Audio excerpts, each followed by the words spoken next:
नमस्कार दोस्तों, जय श्री राम, गुड इवनिंग।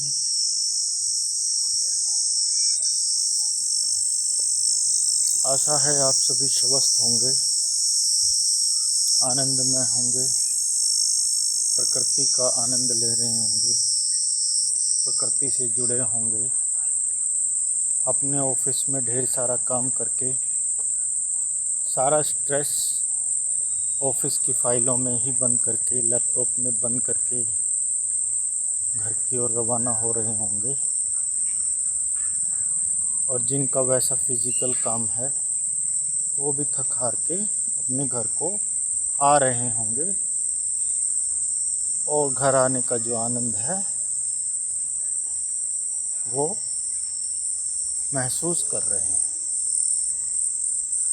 प्रकृति से जुड़े रहो। जैसे ही ऑफिस से निकलो, ऊपर आसमान की तरफ देखो, नीचे ज़मीन की तरफ देखो, साथ में जो रास्ते में तुम्हारे पेड़ पौधे हैं उनके साथ बातें करो, आनंद लो। ऐसा महसूस करो कि जैसे तुम उनका हिस्सा हो, वो तुम्हारा हिस्सा है। इससे तुम्हें अच्छा लगेगा, तुम्हें महसूस होगा कि तुम इस परमपिता परमेश्वर, इस प्रकृति ने तुम्हें जो सुविधाएं दी हैं, तुम उससे समृद्धि, जो तुम्हारे पास समृद्धि है, मतलब ये इतना बड़ा आकाश, वायु, पेड़ पौधे, प्रकृति, धरती, असली धन तो यही है ना, जो हमें मिला हुआ है। और जिसके पास जो भी कुछ है, भाई बहन, माता पिता, यार दोस्त, अच्छे रिलेशन, अच्छे ऑफिस के कोलीग्स, रिश्तेदार, ये भी एक धन ही है। हाँ ठीक है, हमेशा एक जैसा नहीं रहता, रिलेशन कम ज़्यादा बनते बिगड़ते रहते हैं। ये एक मौसम की तरह ही है। जैसे कहीं पे गर्मी ज़्यादा हो जाती है तो बारिश के चांस बढ़ जाते हैं। ये तो उतार चढ़ाव है, सर्दी गर्मी, पतझड़ बसंत, ये सब चलता रहता है। लेकिन वर्तमान में हमें जो वर्तमान चल रहा है उसका आनंद लेना चाहिए, अनटिल अनलेस हमें कोई ज़्यादा गहरा दुख ना हो। क्योंकि दुख सुख भी जीवन का ही हिस्सा है, इसको बिल्कुल अवॉइड भी नहीं कर सकते। यदि कष्ट हुआ है, कांटा चुभा है, तो कष्ट भी होगा, और कष्ट होगा तो समय के साथ घाव भी भरेगा। तो वो स्थिति भी वर्तमान ही है, और उसमें हमें थोड़ा न्यूट्रल रहना है। मतलब उसमें ज़्यादा रिएक्शन, अपनी भावनाओं को थोड़ा सा संतुलन रखते हुए समय को गुजर जाने देना है। क्योंकि जिसको मैं दुख बोल रहा हूँ, दुख क्या है, दुख की परिभाषा क्या है, सुख और दुख की परिभाषा क्या है। देखो, यदि कोई सांसारिक वस्तु छूट जाए, जैसे धन, प्रॉपर्टी, कुछ नुकसान हो जाए, वो तो आप कमा सकते हो, ठीक है ना, वो आप कमा सकते हो, वो उसको दुख की गिनती में मत रखो। क्योंकि वो तो आनी जानी माया है। माया जब आएगी, ईश्वर की कृपा से ही आएगी, और तुम्हारे एफर्ट से भी आएगी। तो तुम अफोर्ड कर सकते हो। ईश्वर की कृपा यदि तुम पर रही, तुम्हारा शरीर ठीक रहा,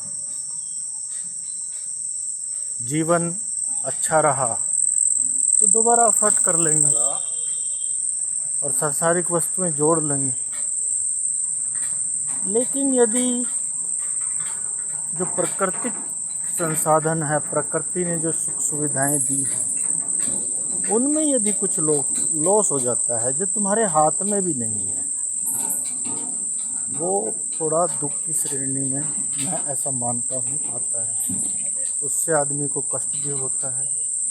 जैसे हमारे रिलेशन में, हमारे परिवार में, हमारे आसपास समाज में यदि कोई मानव अस्थि हो जाती है तो वो एक्चुअल में एक दुख होता है।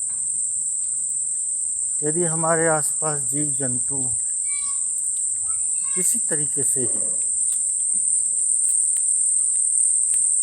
को हानि हो जाती है किसी प्रकार की, वो भी कष्ट है। और हमारे खुद के शरीर में यदि कोई विकार आ जाता है तो वो सबसे बड़ा कष्ट है। और ऐसी स्थिति में आदमी बहुत ही परेशान भी हो जाता है। तो ऐसी स्थिति में करना ये चाहिए कि जो फैक्टर्स आपके हाथ में नहीं हैं उनको आप छोड़ दो, क्योंकि उन पे आपका कोई कंट्रोल नहीं है, आप उनका कुछ कर नहीं पाओगे।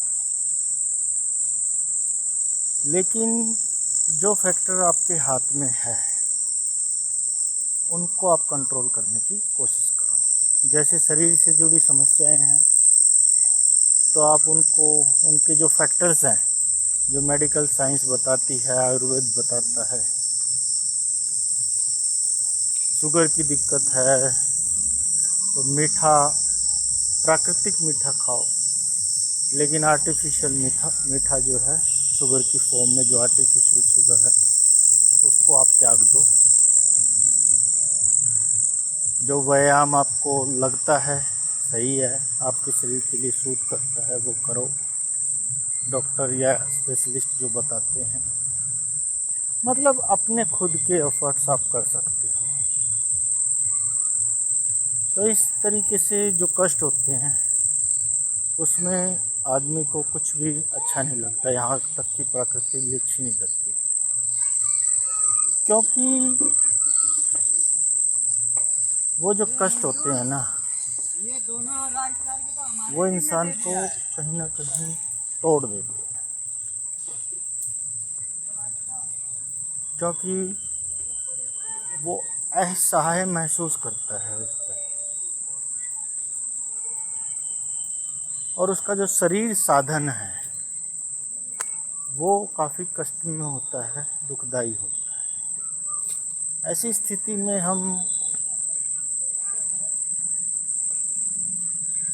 यदि भगवान का नाम लें किसी भी तरह से, जो भी मंत्र जाप है या जो भी नाम हमें पसंद है, जहाँ हमारा मन रमता है, जहाँ हमें लगता है कि भाई ये, चाहे वो हमें अपनी संस्कृति में मिला है या एक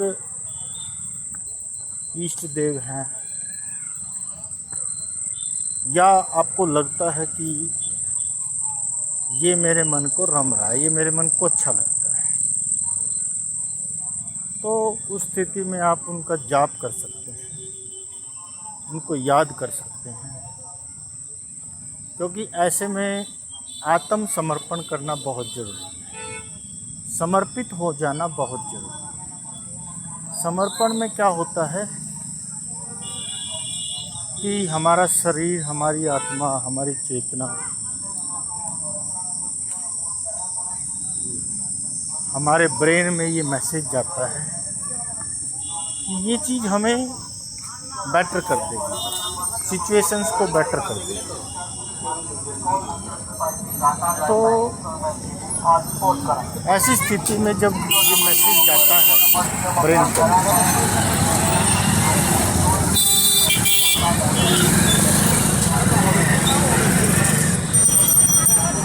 तो ब्रेन जो है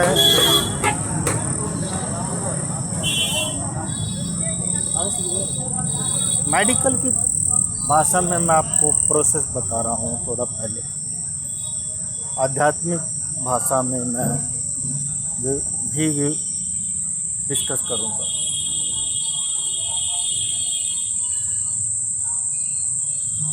आधुनिक विज्ञान की दृष्टि में जब आपका दिमाग किसी मैसेज को रिसीव करता है तो वो उसी के रिलेटेड केमिकल छोड़ने लगता है।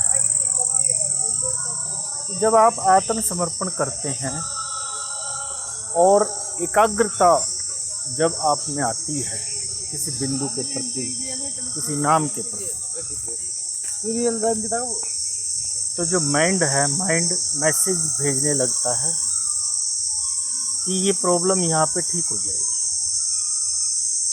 ठीक है ना, जो मैं काम कर रहा हूँ वो उससे मुझे लाभ मिलेगा, ऐसा ब्रेन हमारे शरीर में मैसेंजर्स ये मैसेज लेके जाते हैं ब्रेन से हर एक अंग में। तो जब ऐसा होता है तो हमारा इम्यून सिस्टम भी उसी तरीके से काम करता है, तो वो इम्यून सिस्टम को भी मैसेज यही पहुंचता है। तो हमारी जो इम्यून सिस्टम की जो सेना होती है उसको एक मॉरल सपोर्ट मिलता है कि तुम्हारे पीछे कोई है जो, यदि ये जो युद्ध चल रहा है बीमारी के प्रति या किसी भी तरीके के मन के कष्ट के प्रति, उसमें यदि तुम हार गए तो तुम्हारे पीछे कोई खड़ा है, तो फिर वो खुल के लड़ते हैं। और जब वो खुल के लड़ते हैं तो फिर वो जीतने के चांसेस जो हैं बहुत बढ़ जाते हैं, क्योंकि युद्ध आदमी तब ज़्यादा जीतने के चांसेस होते हैं जब वो निडर होकर लड़ता है। यदि मरने के डर से यदि युद्ध लड़ेगा ना तो मारा ही जाएगा। तो ये हुई साइंटिफिक भाषा में, मैंने मेडिकल भाषा में आपको बताया। अब आते हैं आध्यात्मिक भाषा में। जो हमारी चेतना है, आत्मा है, सूक्ष्म शरीर है, उसको साधन मिला हुआ है हमारे शरीर के।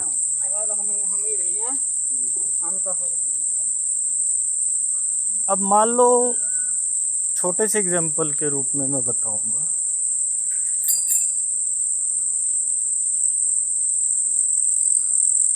कि आपके पास कोई औजार है और आपको कोई काम करने के लिए बोल रहा है कि इस औजार से काम करो,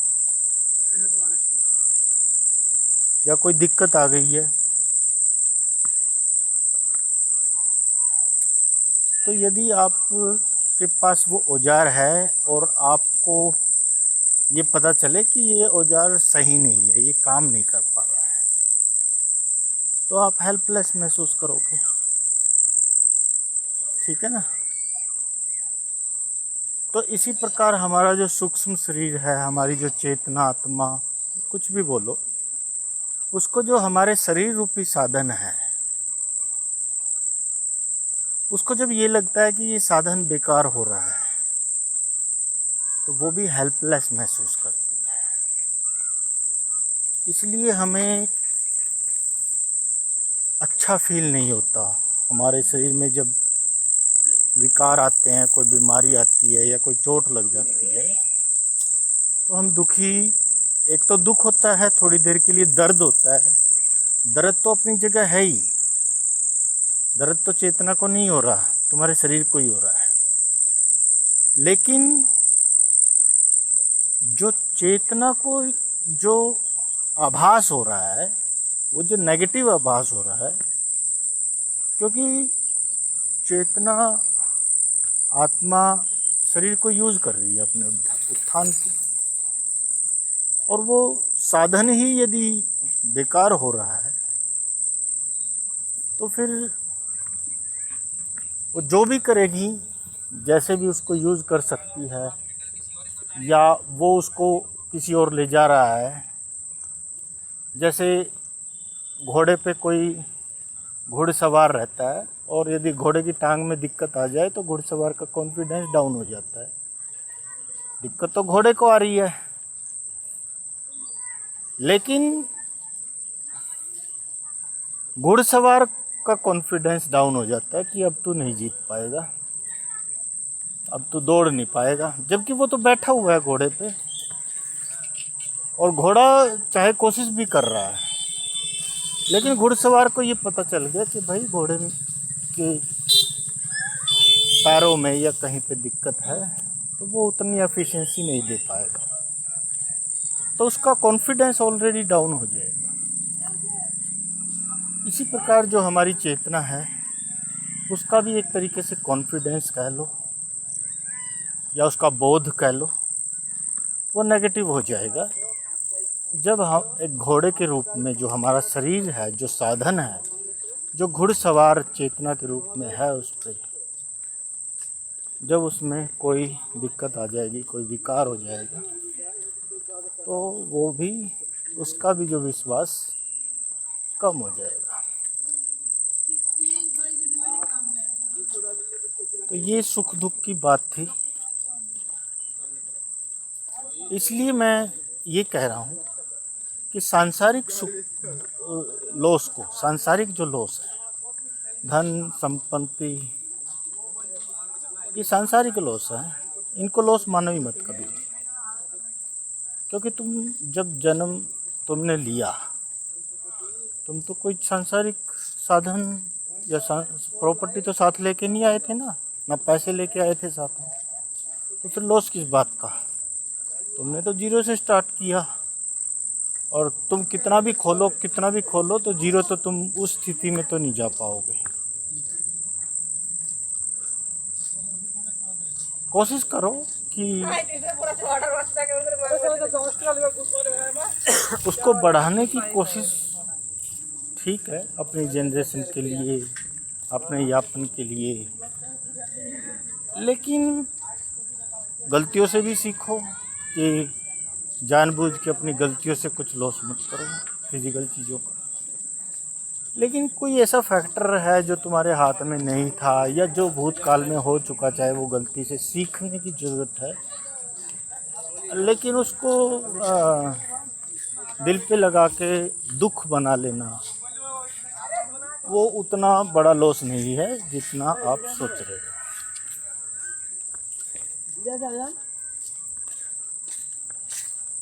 तो ऐसा मेरा विश्वास है कि आप इस तरीके से अपना जीवन यापन करके आनंदमय रहें, प्रभु के चरणों में, प्रकृति के चरणों में, प्रकृति से घुल मिल के रहें और आनंद प्राप्त करें। यही मेरी कामना है, यही मेरा विश्वास है। सुखी रहे संसार में, दुखी रहे न कोई। हे प्रभु, ये आशा मेरे मन की सदैव पूरी होए। जय श्री राम। नमस्ते, शुभ रात्रि, हर हर महादेव।